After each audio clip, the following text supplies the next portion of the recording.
எசேக்கியேல் 18:30. நீங்கள் மனம் திரும்புங்கள், நீங்கள் மனம் திரும்புங்கள், உங்களுடைய எல்லா மீறுதல்களையும் விட்டு திரும்புங்கள். எல்லாம் மீறுதல் விட்டு திரும்புங்கள். எத்தனை பேர் இன்னும் பழைய காரியத்துக்கு அடிமையா இருக்கிறோம்? இந்த காரியத்தை விட்டு நம்ம திருந்த வேண்டும். திரும்பிட்டா போதும்.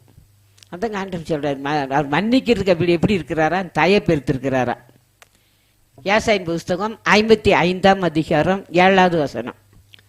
துன்மார்க்கன் தன் வழியையும் துன்மார்க்கன் தன் வழியையும் அக்கிரமக்காரன் தன் நினைவுகளையும் விட்டு, இன்னும் நம்ம அந்த நினைவுகள் பழைய பாரம்பரிய நினைவுகளை விட்டு கர்த்தரிடத்தில் திரும்ப கடவன். கர்த்தரிடத்தில் திரும்ப கடவன்.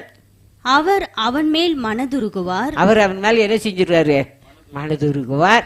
நம்முடைய தேவனிடத்திற்கே திரும்ப நம்ம கடவன். தேவனிடத்திற்கே திரும்ப கடவன். அவர் மன்னிக்கிறதற்கு தயை பெருத்திருக்கிறார். அவர் மன்னிக்கிறதுக்கு எப்படி இருக்கிறாரா? தயை பெருத்திருக்கிறார். பழைய சுபாவம், பழைய வாழ்க்கை, பழைய எண்ணங்கள் கிறிஸ்துக்குள்ள இருக்கிறோம்னு சொல்றோம். இன்னும் பழைய சுபாவத்தில் நம்ம இருக்கிறோம், பழைய எண்ணங்கள் இருக்கிறோம், பழைய சாஸ்திரத்துல இருக்கிறோம். சாஸ்திரம் எத்தனை பேர் நான் சாஸ்திரம் பார்த்து கொண்டிருக்கீங்க? இந்த பல விதமான சாஸ்திரத்தில் நம்ம விடுதலை பெற வேண்டும். கத்தலுக்கு வந்துட்டு உண்மைதான், ஆனா சாஸ்திர காரியங்கள், இந்த சாஸ்திரம் நான் பார்க்கவே கூடாது. நம்ம பழைய காரியத்துக்கு நம்ம அடிமை ஆகவே கூடாது. நம்ம இப்படி இருக்கிறோமா? யாரால அப்படி இருக்கிறோமா? இன்னைக்கு நம்ம மனம் திரும்ப வேண்டும். இப்படிப்பட்ட காரியத்தில் நம்ம விடுதலை பெற வேண்டும். இப்படிப்பட்ட காரியங்கள் எனக்குள்ள இருக்கக்கூடாது ஆண்டவரே, என்னை மாற்றுன்னு சொல்லி நம்ம கேட்க வேண்டாம். மன்னிக்க தாய் பருத்திருக்கிறார்.